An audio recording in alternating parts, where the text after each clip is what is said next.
Number 2.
Ito First to Face.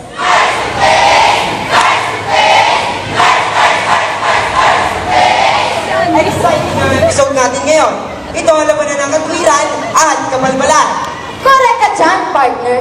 Ito ang banggaan ng mamimili laban sa nagbibili. Partner, tatanungin kita. Kapag nasa market ka ba, iniisip mo ba ang karapatan mo bilang isang mamimili? Mahirap ang tanong na yan, partner. Ano ba talaga ang karapatan ng mga mamimili? At ano ang batas ng Republic Act 7394? O kilala sa tawag na Consumer Welfare Act. Pero hindi yan ang problema. Kahit may batas tayo at hindi naman alam ng mga mamimili at hindi rin naman ipinatutupad anong saysay ng batas. Huwag na nating patagalin pa. Halatang gigil na ang ating mga panauhin. Sa kanang bahagi, mga kaibigan, ang kapisanan ng mga mamimiling na walang alam. At ang nasa kanilang panig, mga kapatid, ang samahan ng mga pusong negosyante. Mula sa Department of Railroad Industry, Mr. Luis Manalastas. Kasama rin ang DTI, Ms. Dana Purisa. Simulan na po natin ang digmaan sa West Philippine Sea Este sa inyong paboritong programa ng bayan. Ito ang First Face!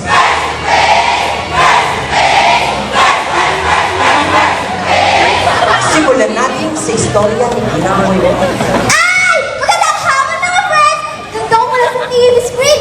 Winner ang fest natin!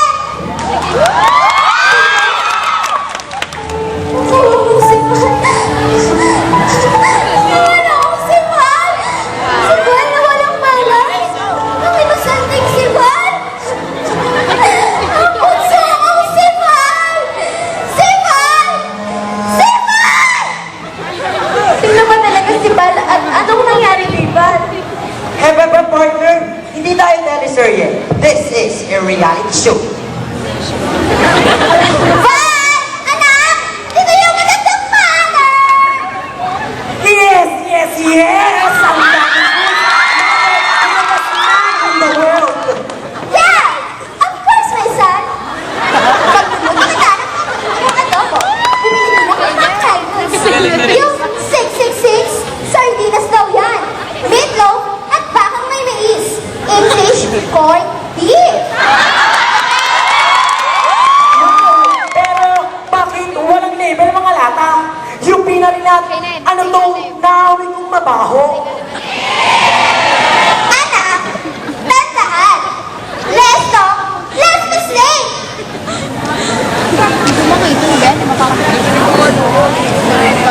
Anak, lunch is ready.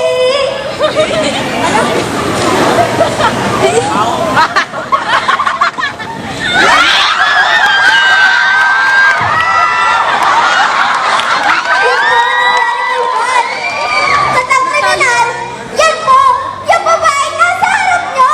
Sa ilalim ng batas, I'm innocent. Aba, sumusobra ka na. Bakit? Pinilit pa kitang bumili ng tinda ko? Nasa loob ba ako ng lata para malamang bulok ang tinda ko? Yan ang hirap sa inyo. Dapat iniiwanan nyo sa inyong tahanan ang inyong kamangkanga. Relax lang mga friend. Relax po tayo. Tanungin po natin natin ang ating panawin mula sa DTI. Mrs. Bawal mo magtinda ng mga walang label na lata. Bawal din po makayupi. Dapat po, buo ang lata. Karapatan po ng mamimili na malaman ang pangalan ng brand, sino manufacturers, pati na rin ang address. Higit sa lahat, ang expiration date. Mrs., bawal din po ang botcha. Labag po yan sa karapatan ng mamimili. Magiging dahilan po yan na matinding sakit at maaari din po niya itong ikamatay. Post muna po tayo for the entertainment number.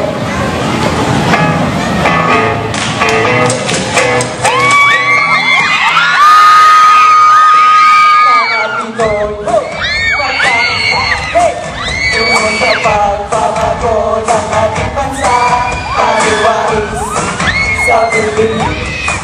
Dahil ito ay para din sa atin. DTI ay handang tumulong para sa ating kaligtasan. Halina't alamin natin karapatan upang tayo'y di mapagsamantalahan. Tayo'y maging consumer na bayan lang. Yan ang Pinoy, kapag-ibang-kinabang pag-iwais ng buong Pinoy upang bawat buhay ay makapagod ay nagsama-sama. Pagkakasama, hoy, hoy, hoy, hoy, ikaw, kami naman ipakinggan. Ikaw, kami naman ipakinggan. Merong walo karapatan ang consumer bilang kahit sa pananggalang. Kaya tayo'y, hey, magkaisa. Babagin na tayo'y may magagawa. Hoy, hoy, ikaw may patiyalang ka. Kaya't ika'y mag-isa.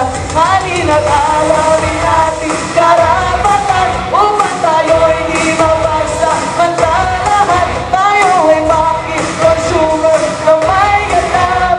Yan ang Pinoy, kapag-ibang-kina, mga iwais at matalino upang bawat buhay natin ay mabago. Tayo'y magsama-sama, tikman lang. Hoy, hoy, hoy, hoy, ikaw, kami naman ipakinggan. Ikaw, kami naman ipakinggan. First to face.